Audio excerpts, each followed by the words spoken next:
Vuoi fare una domanda? Prego, però dovreste essere gentili a venire vicino per il microfono perché sentono anche gli altri, grazie. Sinceramente non mi sono molto informato a proposito, quindi spero di non dire castronate, però vorrei condividere un'impressione che mi sono fatto col tempo leggendo anche qualche giornale.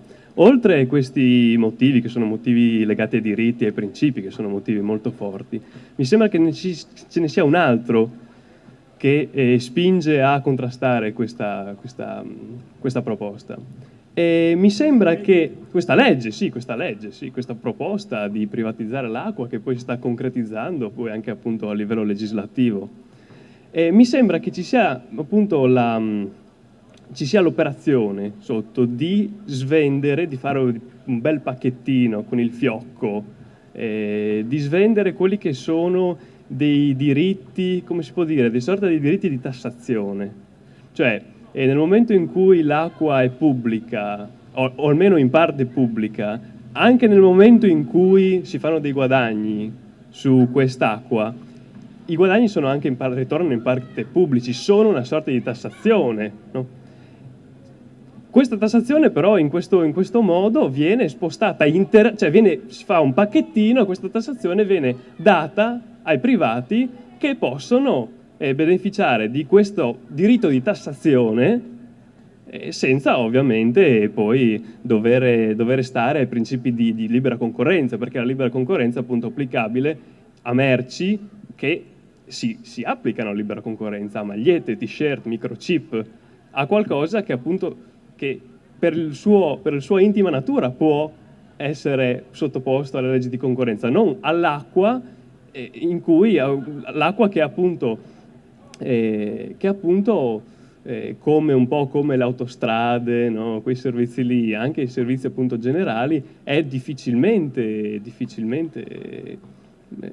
può essere difficilmente, diciamo, sottoposta alle leggi virtuose in questo caso della concorrenza. Quindi appunto questa impressione che si faccia un bel pacchetto e per far cassa subito agli enti locali, si obbliga agli enti locali a far cassa in maniera miope, perché poi si dà a tempo determinato la possibilità appunto di beneficiare di questo diritto di tassazione, insomma, sui cittadini. Questa è la mia impressione, volevo sentire soprattutto appunto l'impressione anche del sindaco Onsel.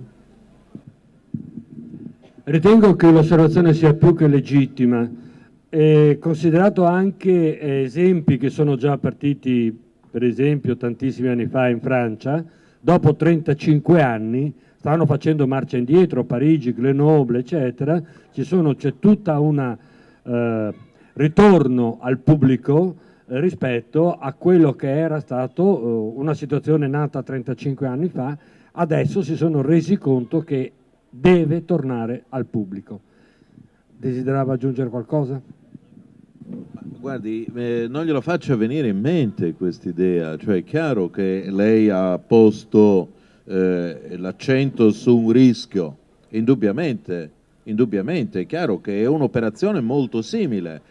Spero però, adesso dovrei rivedere un attimo gli articoli della Costituzione, credo che però brutalmente la Costituzione non permetta di mettere in vendita i diritti di esazione della tassazione, per quanto no, la disciplina impositiva sulle imposte penso che sia comunque salvaguardata, però certo potrebbe essere appunto una forma assolutamente perversa, ma però allineata con questo percorso. No, sui due SMS bisognerà rispondere. Comunque sì.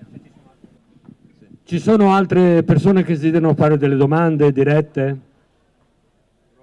Allora parliamo un attimo dei due SMS che sono arrivati. La prima domanda è: a livello planetario sarà possibile una guerra per l'acqua? È una bella domanda, eh? La seconda è: cosa significa privatizzare l'acqua? Sono due temi. Chi comincia? Vuoi prendere la parola? Prego. Alla prima domanda.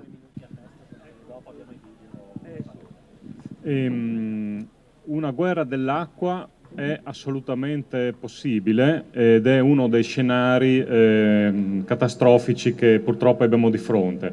Degli elementi, dei segnali ci sono già. Basta vedere i programmi soprattutto di costruzione delle dighe in varie parti del mondo. Nella campagna per il diritto all'acqua internazionale ha toccato più volte situazioni molto critiche. La Turchia che costruisce le dighe sui fiumi Tigri ed Eufrate. Voi sapete dove va il fiume Tigre? Nasce in Turchia, attraversa la Siria, adesso mi ricordo se va esattamente in Siria, comunque Siria, Iraq e poi va in Iran. Voi vi rendete conto che sbarrare con delle dighe questi fiumi vuol dire avere in mano un rubinetto che mi controlla il flusso dell'acqua a valle in territori così sensibili come questi stati. Gli scenari purtroppo della guerra dell'acqua sono in atto e dei segnali premonitori ci sono già. L'accordo, o meglio il mancato accordo sul Nilo che è in discussione in questi giorni, in questo caso non prefigura per fortuna una guerra dell'acqua, però dà l'idea di quali sono le difficoltà di rapporti proprio nella gestione dell'acqua. Senza diciamo sottolineare, perché non abbiamo qui tempo, però solo citandolo, la guerra dell'acqua che è già in atto, che è quella tra Israele e Palestina.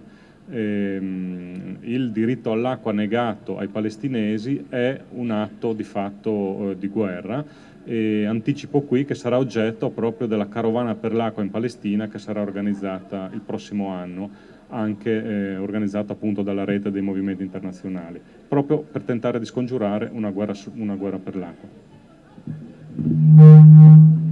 Grazie. Sì. Vuole rispondere anche alla seconda? Alla seconda domanda, giusto, ero dimenticato. Cosa significa privatizzare l'acqua?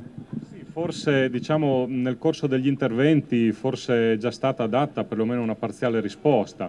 Qui necessiterebbe un po' dilungarsi un po', però di fatto la privatizzazione dell'acqua vuol dire che la risorsa o la gestione della risorsa o le decisioni su questa risorsa vengono in qualche modo spettano a soggetti che hanno come finalità non quella del bene comune, non quella della gestione, della salvaguardia della risorsa, ma quella del profitto. Mi sento di dare così in 30 secondi questa definizione di privatizzazione dell'acqua.